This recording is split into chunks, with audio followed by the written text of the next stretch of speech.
Welcome everybody. Today we're going to be taking a look at Generation Select's Super / Ultra Megatron. And one thing I have to say real quick is welcome to all my new subscribers, and also thank you guys for making the Nemesis Prime video probably the most recent, most successful video. So I just wanted to say thank you to all you guys first. So anyway, in looking at this Megatron, one of the things that is interesting about both his jet mode and his robot mode and his tank mode is that they all three have animated influences. Now for the tank, it's Blitzwing that serves as the influence, but for jet mode and robot mode, it's actually animated Megatron, obviously. Which is ironic since animated Megatron himself was actually inspired by this Megatron. So the circuit is now complete. So if you guys can see that this new Megatron is armed to the teeth, and I just love the overall design of his jet mode. They've certainly risen to the occasion and made this a really cool jet fighter. Now the one thing about his jet mode is that he takes the very core essence of what it means to be a transformer and successfully delivers on it in regards to his nose cone here. Because much like the Tetrajet Seekers, they don't look like they're just pieces of the robot mode just slapped on there.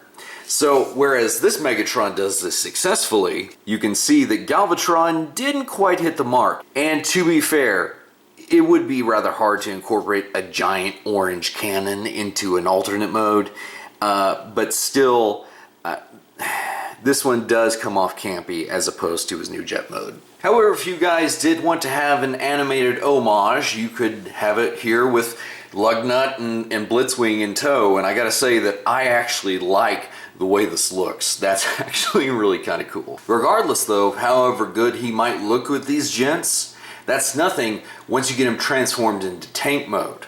Because once you get there, you can actually start comparing him with certain other figures. Now looking at his tank mode, if you thought that this is how it is supposed to look, you wouldn't necessarily be wrong, and you also could use it like this. This is, however, what the instructions say that the tank mode should look like. You can see back here just some of the details with like that small tread piece, which they do say should be flipped out in jet mode. You can see back here the missile pods. It's passable for a space tank. But again, with the multi-barrels, that's where you're starting to get a little bit of the Blitzwing vibe, which means, let's go ahead and pull G1 in here, and you can see that Megatron just absolutely dwarfs him. So here he is with his Siege counterpart, and yeah, again, very much bigger. But it is just kind of cool to see how he looks stacked to his newer version. And so for one last comparison in vehicle mode, here he is with Star Convoy. And it's a nice little contrast between the two. You know, spacey, futuristic vehicles, it would not look terribly out of place to have these guys side by side if you wanted to display them like that. Decepticons, transform and rise up.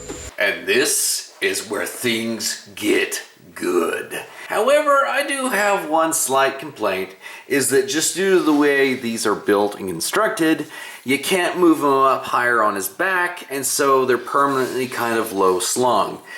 So that is a little bit of a drag.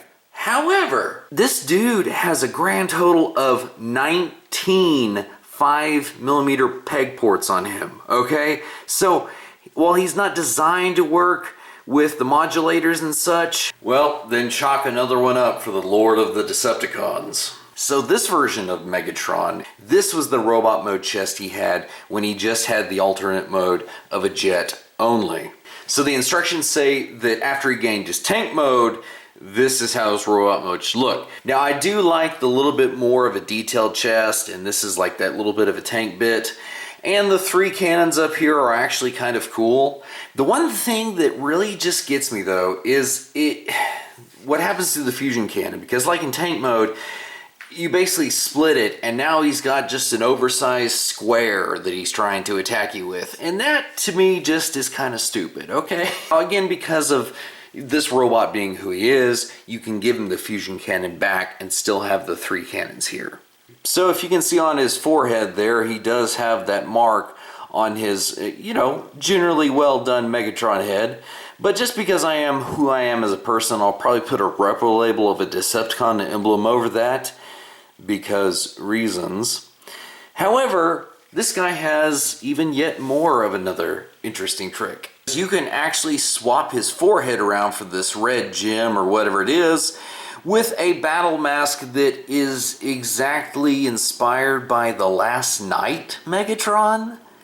What the heck is going on here? I'm just a little confused as to why they chose that Megatron in particular.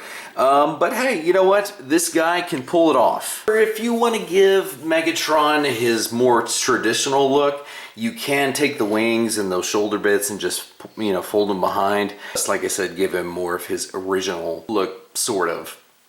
Here is how he looks with the boys. Again, if you want to do a little bit of an animated influence, I really do like how they all do tie together. It still overall works. So here's what some of you have been waiting on. Now, essentially, from their waist down to their feet, it's identical, just again with different paint apps. The forearms are the same on them because even Galvatron has this little fin where you can see that they've kind of painted it on Megatron. Now, over here on Galvatron where he has the peg port, that part of the upper arm actually has been remolded on Megatron. As you can see now, the peg port is over here on the side of the arm.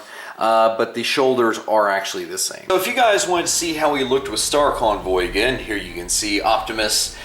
And so anybody that told you that he scales with Star Convoy has been lying straight to your face, because here's the proof that they don't.